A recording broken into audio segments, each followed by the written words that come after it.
नमस्कार दोस्तों, agri science point के ऑनलाइन प्लेटफॉर्म पे आपका हार्दिक स्वागत है। और बायोलॉजी की रामबाण क्विज जो हमारी कंटिन्यू चल रही है उसको आज आगे निरंतर बढ़ाते हुए आज हम करेंगे टिश्यूज वाला चैप्टर यानी उत्तक। ठीक है बच्चों, तो हमारी जो बायोलॉजी की क्विजेज हैं वो यूट्यूब चैनल पे तो आ ही रही हैं बच्चों। इसके साथ साथ हमारी जो ऐप है उस पे भी मैंने 25 से 30 बायोलॉजी की क्विज जो है फ्री ऑफ कॉस्ट डाल रखी है, इसलिए हमारी एग्री एसपी ऐप को आप जरूर डाउनलोड कर लें और वहां से भी उन क्विज को आप देख सकते हैं। तो चलते हैं आज के इस रामबाण क्विज में। आपके लिए मैं कौन कौन से क्वेश्चन लाया हूं, चलते हैं पहले क्वेश्चन पर। क्या कहता है अभी पहला क्वेश्चन हमारा, उत्तक शब्द दिया, टिश्यूज टर्म कॉइन्ड बाय, जो एनिमल टिश्यू है उस उत्तक शब्द किसने दिया था। आपके पास सामने चार ऑप्शन है, बिकैट या बाइकैट, मेयर, मार्सेली मेलपिगी या इनमें से कोई नहीं। तो बच्चों सबसे पहले इसका आंसर देने का प्रयास करो और बताएं भाई उत्तक शब्द जो है, टिश्यू जो है, टर्म किसने कॉइन की थी। तो मैं आपको बता दूं भी उत्तक होते क्या है। सबसे पहले उत्तक या टिश्यू क्या होते हैं भी। टिश्यू समान संरचना व समान कार्य करने वाले, समान कार्य यानी स्ट्रक्चर और जिनके फंक्शन जो है, फंक्शंस जो हैं, जिन सेल्स के फंक्शन सेम रहते हैं उन्हें हम क्या कहते हैं बच्चों, टिश्यू कहते हैं। और टिश्यू के अध्ययन को, उत्तकों के अध्ययन को, टिश्यू जो है टिश्यूज के अध्ययन को क्या कहते हैं भी, टिश्यू के अध्ययन को, ये भी इंपॉर्टेंट क्वेश्चन है भी, हिस्टोलॉजी कहते हैं बच्चों। क्या कहते हैं, हिस्टोलॉजी। ओतिकी इसको कहते हैं हिंदी में अगर बात करें तो, ओतिकी या हिस्टोलॉजी। तो यहां पे देखो क्या कौन कौन से ऑप्शन है। एक तो है मेयर, मेयर जो थे इन्होंने हिस्टोलॉजी शब्द दिया था। कौन सा शब्द दिया था बच्चों, हिस्टोलॉजी। कौन सा शब्द दिया था, हिस्टोलॉजी। और हिस्टोलॉजी का मतलब क्या है, उत्तकों का अध्ययन करना, टिश्यूज की स्टडी करना है। और ये मार्सेली मेलपिगी कौन है, ये आधुनिक ओतिकी के जनक है भी। कौन है, आधुनिक, आधुनिक ओतिकी के जनक, father of modern histology, father of modern histology कौन है, मार्सेली मेलपिगी है, मार्सेली मेलपिगी है। तो पर हमें तो क्या पूछा गया है, उत्तक शब्द किसने दिया। तो भैया ये भी गलत, ये भी गलत, तो ये अपने आप गलत। तो सही कौन हो गया, बाइकाट, या इसको हिंदी में ऐसे लिखते हैं भी, बुक्स में ऐसा दिया हुआ है इसलिए मैंने लिखा है, और इंग्लिश में इसको ऐसे लिखते हैं बिचैट, भी इसको हम प्रोनाउंस कर सकते हैं। तो ध्यान रखना ये बात एक ही है। तो टिश्यू या उत्तक शब्द किसने दिया था, बाइकाट या बिचेट ने दिया था। और इनके बारे में मैंने आपको बता दिया, और ये टिश्यूज होते क्या है ये भी आपको जानकारी मिल गई है। इसी प्रकार हम अगले क्वेश्चन पे चलते हैं। सरल सल्की उपकला उत्तक, ठीक है, सरल यानी सिंपल, सल्की यानी स्क्वेमस, उपकला मतलब एपिथेलियम, टिश्यूज इनमें से किन में पाए जाते हैं ये हमसे पूछा गया है। देखो ये जो सिंपल स्क्वेमस टिश्यूज होते हैं ना, इस प्रकार चपटी कोशिकाओं के बने होते हैं। किस प्रकार, ये जैसे मान लो चपटी कोशिकाएं हैं, ठीक है, ये इस प्रकार से चपटी सेल्स के बने होते हैं, ठीक है, चपटी, चपटाई इनमें केंद्रक होता है। इसलिए इन सरल सल्की जो उपकला उत्तक होते हैं ना, इनको पेमेंट टिश्यू भी बोलते हैं भी। क्या बोलते हैं, पेमेंट टिश्यू, ठीक है। क्योंकि ये टाइल्स, जो घरों में टाइल्स लगती है ना, टाइल्स की तरह होते हैं, टाइल्स के जैसे दिखाई देते हैं, ठीक है, आपस में सटे हुए, आपस में सटे हुए, बिल्कुल एक दूसरे के पास, बिल्कुल क्लोजली अटैच्ड, क्लोजली अटैच्ड, ठीक है, ये जुड़े होते हैं। और इसलिए इनको सरल सल्की उपकला उत्तक कहते हैं। अब ये पूछा है भी, ये इनमें से एल्वियोलीज में पाए जाते हैं। एल्वियोलीज को क्या कहते हैं भी, वायुकूपिकाएं कहते हैं। हम क्या कहते हैं, वायुकूपिकाएं एल्वियोलीज में होते हैं, या बाउमन संपुट में होते हैं, इसको बोलते हैं बाउमन संपुट, बाउमन संपुट, या मेंढक की त्वचा पर मेंढक जो है, फ्रॉग जो है, उसकी एपिडर्मल जो है सबसे बाह्य त्वचा है, स्किन जो है उस पर। तो किस में पाए जाते हैं ये एल्वियोलिस? कहाँ पाई जाती है भी? हमारे लंग्स में, फेफड़ों में। बाउमन संपुट कहाँ पाया जाता है? ये जो है हमारे नेफ्रॉन में पाया जाता है। किस में पाया जाता है? नेफ्रॉन की एक स्ट्रक्चर है। तो ये बच्चों, ये सरल सल्की उपकला उत्तक है ना, ये सभी में पाए जाते हैं। ठीक है, सभी में पाए जाते हैं। एक और लिख लेना, हैनले का जो लूप है, हैनले लूप, हैनले लूप, इसमें भी ये पाए जाते हैं, हैनले के लूप में। और ये हैनले लूप जो है ये भी नेफ्रॉन का एक भाग है। बाउमन संपुट भी नेफ्रॉन का एक भाग है। और ये नेफ्रॉन जो है ये हमारी किडनी जो है, वृक्क जो है, उसकी संरचनात्मक और क्रियात्मक इकाई भी है, स्ट्रक्चरल और फंक्शनल यूनिट है। तो ये सरल सल्की उपकला उत्तक इन सभी के अंदर पाए जाते हैं। इस प्रकार का क्वेश्चन भी आपसे आ सकता है, तो नोट्स को इस हिसाब से भी पढ़ लेना भी, ये जो एग्जांपल्स होंगे वो किस प्रकार से आपसे पूछ सकता है। चलते हैं अगले क्वेश्चन पर। अगला क्वेश्चन क्या कहता है भी हमारा? स्तरित स्तंभाकार उपकला उत्तक, स्ट्रेटिफाइड कोलुमनर एपिथेलियम टिश्यूज। देखो, स्तरित स्तंभाकार, स्तंभ जैसी आकृति वाले, स्तंभ जैसी आकृति वाले उत्तक जो हैं वो, और वो भी स्ट्रेटेड, स्ट्रेटेड मतलब स्तरित, स्तर जिनके पाए जाते हैं। पर ये ध्यान रखना, इनकी बेसमेंट जो है वो स्तंभाकार नहीं होती है भी, वो चपटी कोशिकाओं से बना होता है। ठीक है, ये बेस जो है ये स्तंभाकार, आधार जो है ये स्तंभाकार नहीं होता है भी, आधार स्तंभाकार नहीं होता है। तो ये देखो इस प्रकार, ये देखो कॉलम जैसे है या स्तंभ जैसी संरचनाएं हैं, और ये अगर स्ट्रेटिफाइड है, स्तरित है, तो इन्हें हम स्तरित स्तंभाकार उपकला उत्तक बोलते हैं। तो ये यूरेथ्रा, ये जो है मूत्र मार्ग है, एंडोमेट्रियम, ये यूरेथ्रा, ये हमारे जो ये मूत्र वाहिनी है।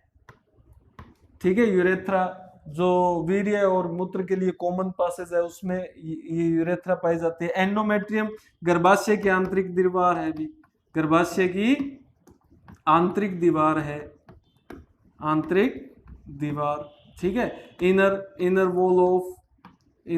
Wall of uterus. ठीक है, जो मेंस्ट्रुएशन साइकिल में जो हर मंथ टूटती है और ब्लड की फॉर्म में बाहर आती है, वो है एंडोमेट्रियम। एपिग्लोटिस, ये घाटी ढक्कन है भाई, क्या है? घाटी ढक्कन। ये कहाँ पाया जाता है भी? ये हमारा जो श्वास नली है उसके ऊपर पाया जाता है, ताकि कोई भी फूड पार्टिकल एंटर ना करे। जब आप भोजन निगलने लगे तो ये जो है श्वास नली को बंद कर देता है भी, भोजन जो है वो कहीं आपकी ट्रेकिया में न चला जाए, अन्यथा आपकी मृत्यु हो सकती है। तो इनके अंदर, इनकी जो इनर वॉल्स है, आंतरिक जो स्तर हैं, उनके अंदर बच्चों इन सभी में स्तरित स्तंभाकार उपकला उत्तक पाए जाते हैं। स्ट्रेटिफाइड कोलुमनर एपिथेलियम टिश्यूज पाए जाते हैं। तो इसका भी आंसर क्या होगा? ऑल ऑफ दी अबव होगा। ठीक है, चलते हैं अपने फोर्थ क्वेश्चन पर।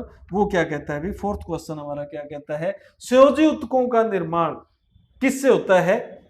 यहाँ पे आपको 3 जनन स्तर दिए हुए हैं, एक्टोडर्म, मेसोडर्म, एंडोडर्म। नाम आपने कई बार सुन लिया होगा भी। जब ये युग्मनज जो है ये आगे फर्दर क्लीवेज करता करता आगे डिवाइड होता जाता है, तो सबसे पहले हमारे 3 जर्म्स लेयर बनते हैं, एक्टोडर्म, मेसोडर्म, एंडोडर्म, और उनसे फिर डिफरेंट ऑर्गन्स जो है हमारी बॉडी के वो बनते हैं। तो इसमें हमसे पूछा है संयोजी उत्तक, कनेक्टिव टिश्यू, तो ये किससे बने होते हैं? एक्टोडर्म से बने होते हैं या मेसोडर्म से या एंडोडर्म से?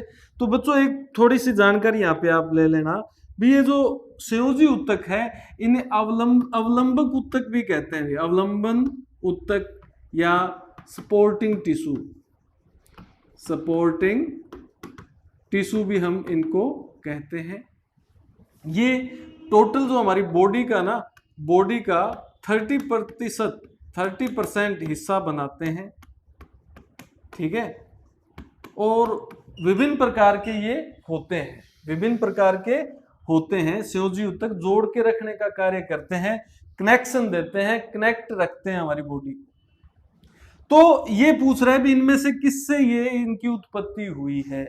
तो ये जो होते हैं ये मेसोडर्म से बनते हैं, ठीक है। मध्य जो जनन स्तर है, मध्य जनन स्तर से ये बनते हैं बच्चों।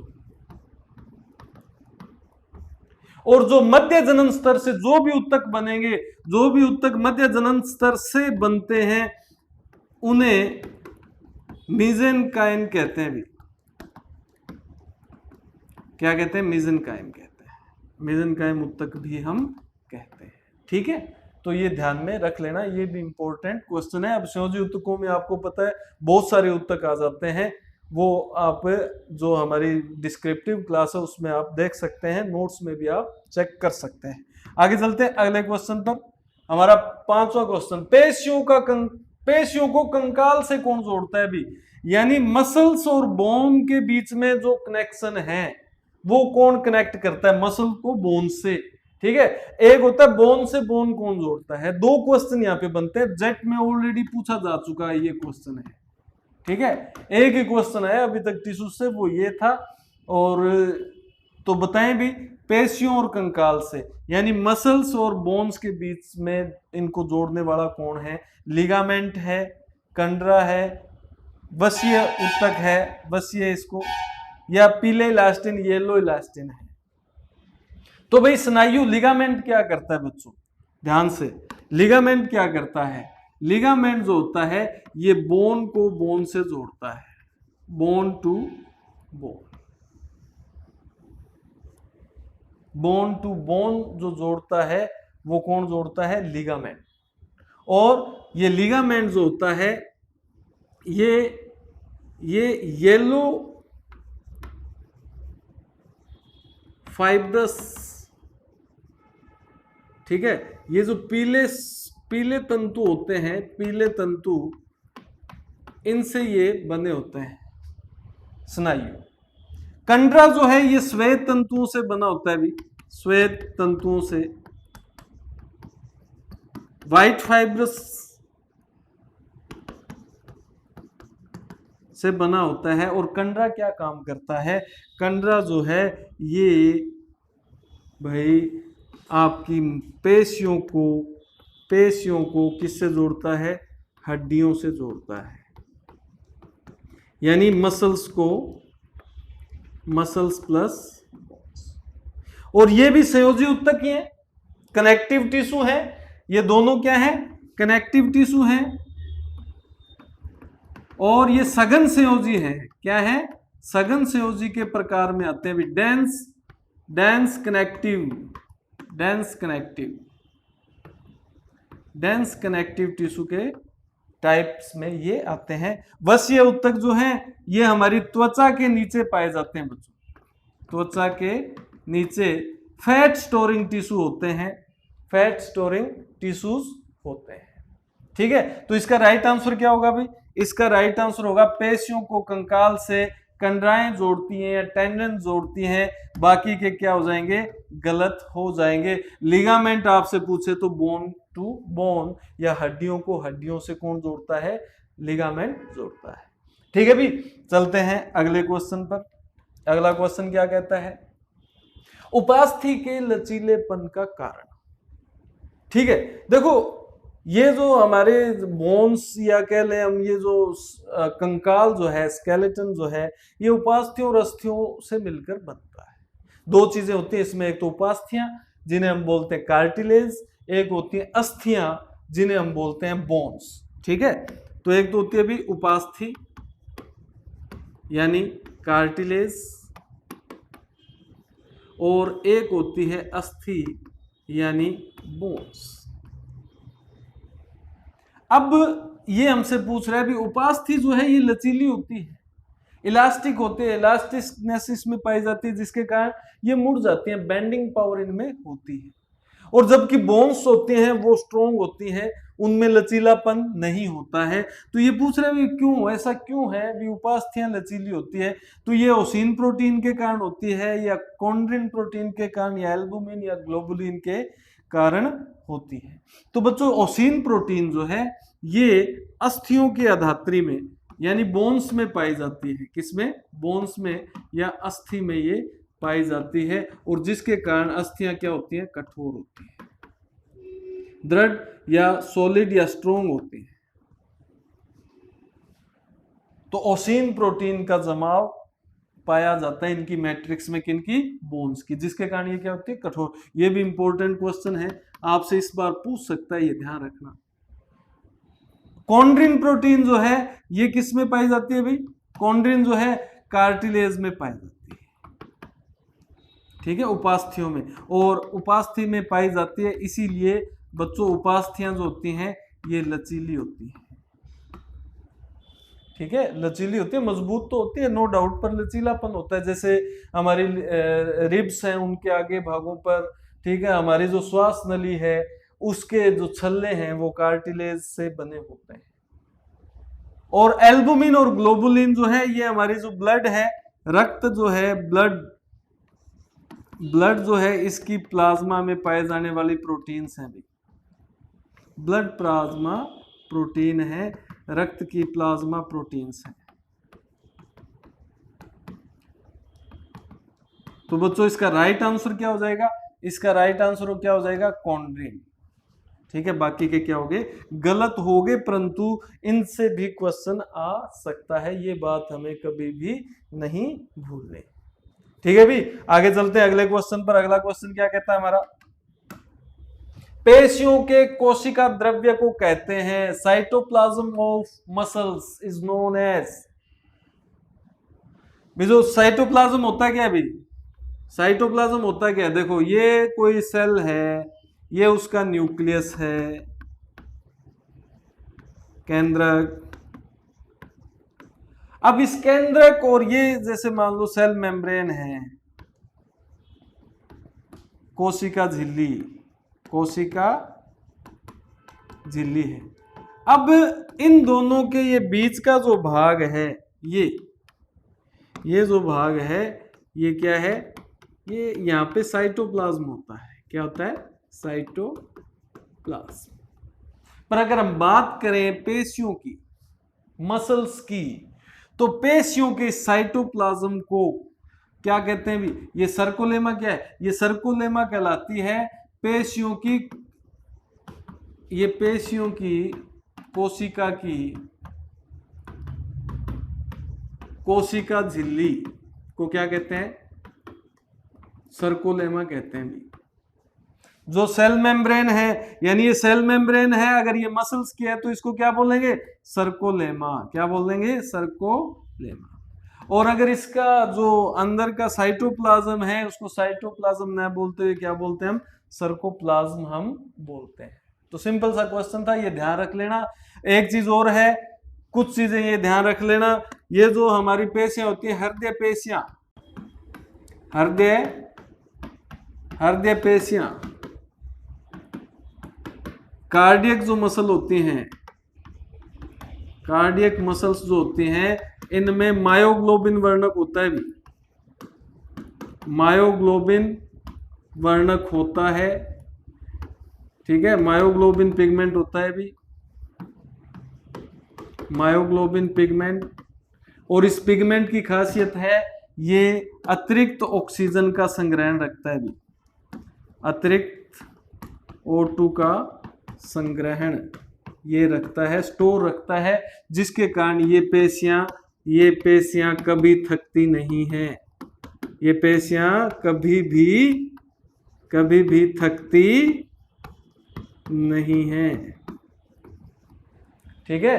तो ये भी ध्यान रख लेना, एडिशनल इंफॉर्मेशंस आप रख लेना, इससे भी क्वेश्चन आ सकता है, इंपॉर्टेंट है। चलते हैं अपने वापस क्वेश्चन पर। हमारा क्वेश्चन क्या कहता है भी? तो ये समझ आ गया। 7वां क्वेश्चन। 8वें क्वेश्चन पे चलते हैं। तंत्रिका तंत्र की संरचनात्मक और क्रियात्मक इकाई कौन है? Structural and functional unit of nervous tissue.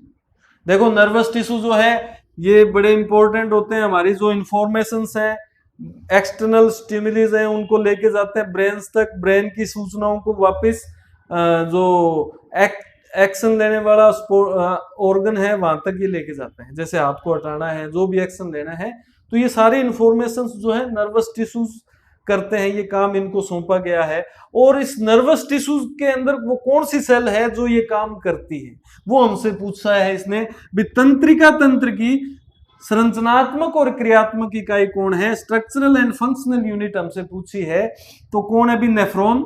नहीं जी, नेफ्रॉन किसकी है? नेफ्रॉन मैंने अभी बताया वृक्क की यानी किडनी की स्ट्रक्चरल एंड फंक्शनल यूनिट है, स्ट्रक्चरल एंड फंक्शनल यूनिट है भी नेफ्रॉन।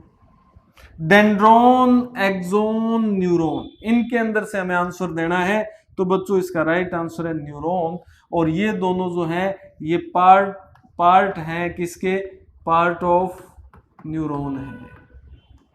न्यूरॉन जो है हमारी सबसे लंबी कोशिका भी शरीर की, मानव शरीर की सबसे लंबी कोशिका भी है भी, लॉन्गेस्ट सेल है। क्या है? लॉन्गेस्ट सेल है हमारी बॉडी की। इस प्रकार की संरचना होती है इसकी।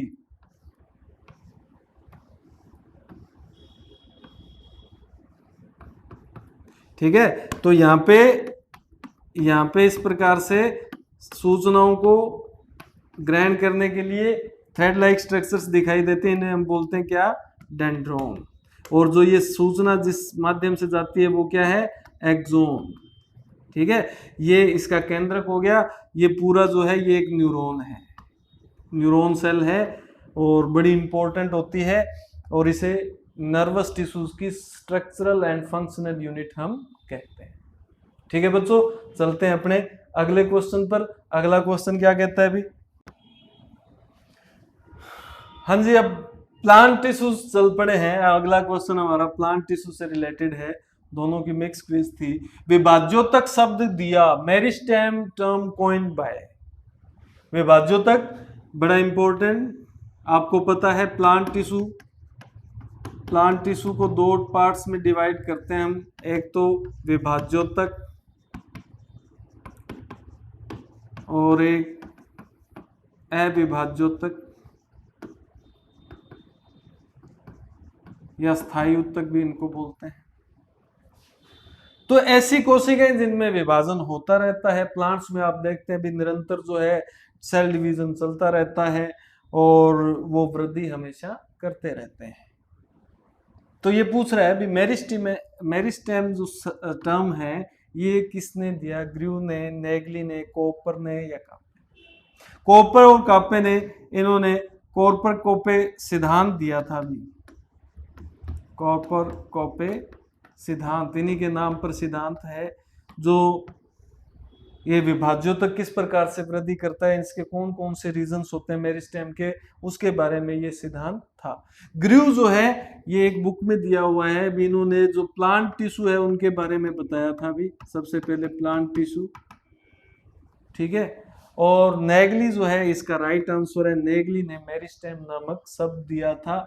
मेरिस्टेम विभाज्योतक शब्द किसने दिया था, नेगली ने दिया था। ठीक है, तो इंपॉर्टेंट क्वेश्चन है। अगले क्वेश्चन पे चलते हैं। अगला क्वेश्चन क्या कहता है भी, जलीय पादपों में पाए जाने वाला मृदुतक है, parenchyma of aquatic plant is. देखो पेरेन्काइमा जो है वो दो प्रकार के होते हैं, एक तो आपको पता है लिविंग सेल होते हैं, इनके अंदर जीवित कोशिकाएं होती हैं, और इनके दो प्रकार हैं फंक्शंस के अकॉर्डिंग। पहला है क्लोरेन्काइमा या हरित मृदुतक, क्लोरेन्काइमा, और दूसरा होता है वायु मृदुतक, एरेन्काइमा। ये दोनों किसके प्रकार हैं, पेरेन्काइमा के ही प्रकार हैं। हरित मृदुतक की विशेषता क्या है, इनमें क्लोरोफिल होता है बच्चों, इनमें पर्णहरित होता है, यानी ये फोटोसिंथेसिस करते हैं। क्या करते हैं, फोटोसिंथेसिस करते हैं। ये उत्तक जो हैं, ये हरित मृदुतक जो हैं, ये लीव्स में भी हो सकते हैं और अन्य हरे भागों में भी पाए जाते हैं। अदर जो ग्रीन पार्ट्स हैं प्लांट के वहां भी ये पाए जाते हैं। ये वायु मृदुत्वक इनकी खासियत क्या है भी, इनमें इनमें वायु से भरी रिक्तिकाएं पाई जाती हैं भी।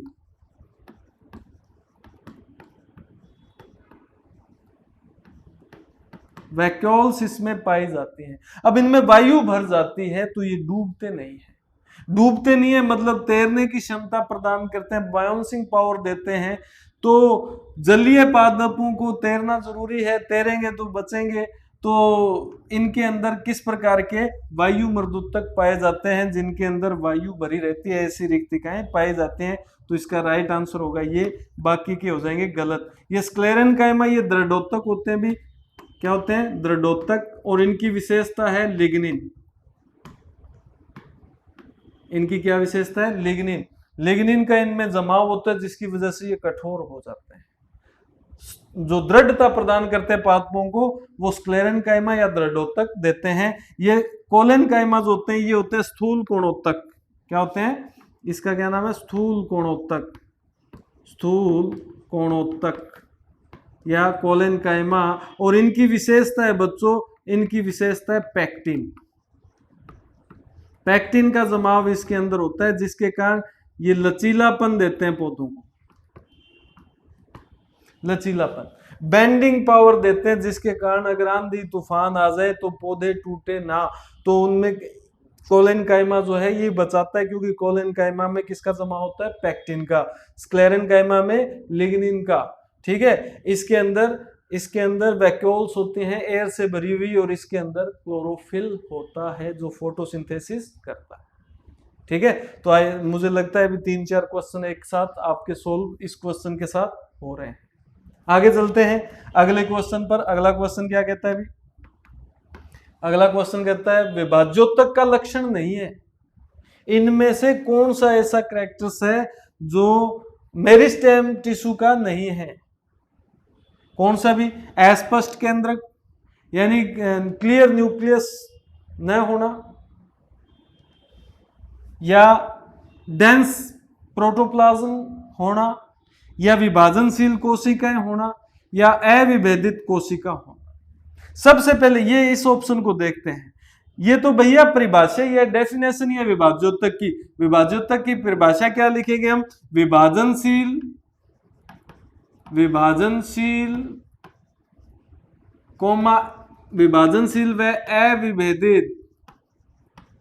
अविभेदित कोशिकाओं का समूह। ऐसी कोशिकाएं जो निरंतर विभाजन करती हैं, अनडिफरेंशिएटेड होती हैं, वो विभाज्योत्तक कहलाती हैं। तो ये तो बिल्कुल लक्षण है इसका। इसने पूछा ना नोट, यहाँ पे ध्यान रखना है, बच्चे गलती कर जाते हैं, पढ़ते नहीं। नोट पूछा है या क्या पूछा है, तो ये हमें नई वाला ढूंढना है, कौन सा नहीं है। विभाजनशील कोशिकाएं हैं तो ये दोनों तो परिभाषा से ही हो गए, तो दोनों ही सही है। सघन जीव द्रव्य, बिल्कुल जी, सघन जीव द्रव्य होना जरूरी है, क्योंकि ये एक्टिव रहती हैं कोशिकाएं, इसकी एक्टिव सक्रिय, ज्यादा माइटोकॉन्ड्रिया होती हैं, क्योंकि ऊर्जा चाहिए ना, ज्यादा माइटोकॉन्ड्रिया।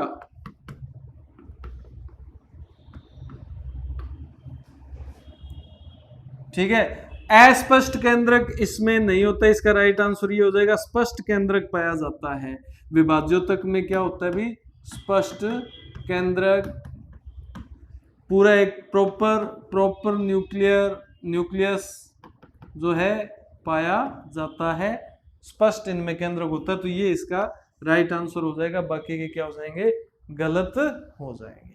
ठीक है भी, आगे चलते हैं अगले क्वेश्चन पर। अगला क्वेश्चन क्या कहता है भी, पौधों में जल का परिवहन कौन करता है। जो वेस्क्यूलर सिस्टम है उसके बारे में बिल्कुल आसान सा क्वेश्चन है, 9वीं 8वीं 10वीं वाले बच्चे भी बता सकते हैं। ट्रांसपोर्टेशन ऑफ वाटर किसके द्वारा होता है, फ्लोएम जाइलम दोनों से या कोई नहीं। तो फ्लोएम किसका ट्रांसपोर्टेशन करते हैं भी, फ्लोएम जो है ये फूड का ट्रांसपोर्टेशन। ठीक है, भोजन का परिवहन किसके द्वारा होता है बच्चों, फ्लोएम के द्वारा होता है। जाइलम जो है, जैसे जाइलम, फैसे फ्लोएम, फैसे फूड, जैसे जाइलम जैसे जल, तो ये किसका परिवहन करते हैं? जल का परिवहन। किसके द्वारा? जाइलम के द्वारा। बस यहाँ पे एक दो चीजें एडिशनल नोट कर लेना। जल का परिवहन यूनिडायरेक्शनल होता है, एक दिशीय होता है, गुरुत्वाकर्षण के विपरीत होता है, यानी जड़ों से लेकर कहां तक जाएगा? पत्तियों तक, जड़ों से पत्ती तक। यूनिडायरेक्शनल, गुरुत्वाकर्षण के विपरीत। परंतु भोजन का परिवहन जो होता है ये मल्टी डायरेक्शनल होता है भी। क्या होता है? मल्टी डायरेक्शन, विभिन्न दिशीय गतियों से होता है, क्योंकि पत्तियों से पत्तियों में भोजन बनता है, तो जड़ों में भी जा सकता है, शीर्षस्थ भाग में भी जा सकता है, शीर्ष भाग में, ठीक है। फ्रूट लगाए तो फ्रूट में भी जा सकता है, पुष्प में जा सकता है, तो मल्टी डायरेक्शनल होता है। और जल का परिवहन यूनिडायरेक्शनल होता है, तो ये भी ध्यान में रख लेना। ठीक है भाई, चलते हैं अपने अगले क्वेश्चन पर और लास्ट क्वेश्चन पर। मूल गोप का निर्माण होता है, root cap is formed by. देखो भी, एक साइंटिस्ट था हैंस्टीन। एक साइंटिस्ट कौन था? हैंस्टीन। इन्होंने हिस्टोजन थ्योरी दी थी भी, हिस्टोजन थ्योरी, हिस्टोजन सिद्धांत दिया था हैंस्टीन ने, हिस्टोजन सिद्धांत दिया था। और इसके अंदर फर्दर कई बातें सामने आई भी। वलकुट का निर्माण किससे होता है? कोर्टेक्स का, पेरिसाइकिल का, ट्यूनिका का, या फिर जो मूल गोप है उनका निर्माण, ये इसके प्रकार है। तो वलकुटजन का मतलब है वलकुटजन जिससे वलकुट का निर्माण होता है, रंभजन जिसमें परिरंभ बनता है, ठीक है। कैलिप्ट्रोजन, मोस्ट इंपोर्टेंट क्वेश्चन है, कैलिप्ट्रोजन या मूल गोपजन, मूल गोपजन ये ऐसी कोशिकाएं हैं जिनके द्वारा मूल गोप का या रूट कैप का निर्माण होता है। और रूट कैप जो है बच्चों बड़ी इंपॉर्टेंट है। रूट कैप जो है ये क्या करती है? ये जैसे जो एपिकल टिश्यूज होते हैं, एपिकल शीर्षस्थ जो टिश्यू होते हैं, शीर्ष भाग होता है, उसको घर्षण से बचाती है, घर्षण से या नष्ट होने से बचाती है रूट कैप। इस प्रकार से जो रूट है, जो रूट चल रही है उसके आगे एक कैप बन जाती है भैया। ये कैप जो है ये इसके पिछले क्षेत्र को खराब नहीं होने देती, क्योंकि आपको पता है ये सॉलिड है, सोइल जो है उसके अंदर से निकलेगी, तो उसकी सेल्स जो है अभी नई बनी है वो डिस्ट्रॉय ना हो जाए, तो मूल गोप उसको बचा देती है। तो मूल गोप का निर्माण जो है कैलिप्ट्रोजन कहलाता है भी, ठीक है, कैलिप्ट्रोजन से होता है। ठीक है मित्रों, उम्मीद करता हूँ ये क्विज आपको अच्छी लगी होगी, ज्ञानवर्धक लगी होगी। एक बार मैं फिर बता रहा हूँ, एग्री एसपी ऐप डाउनलोड करके आप हमारी बहुत सारी क्विज फ्री देख सकते हैं जिनको हमने यूट्यूब चैनल पर नहीं डाला है। और भविष्य में जो यूट्यूब पर क्लासेस आएंगी तो उनको देखने के लिए आप इस चैनल को जरूर सब्सक्राइब करें, लाइक करें और शेयर भी करें, ताकि अन्य विद्यार्थियों का भी भला हो जाए, क्योंकि कोरोना काल में सभी की पढ़ाई बच्चों डिस्टर्ब चल रही है। ठीक है मित्रों, तो नेक्स्ट क्लास में नई क्विज के साथ मिलेंगे। तब तक के लिए धन्यवाद, नमस्कार।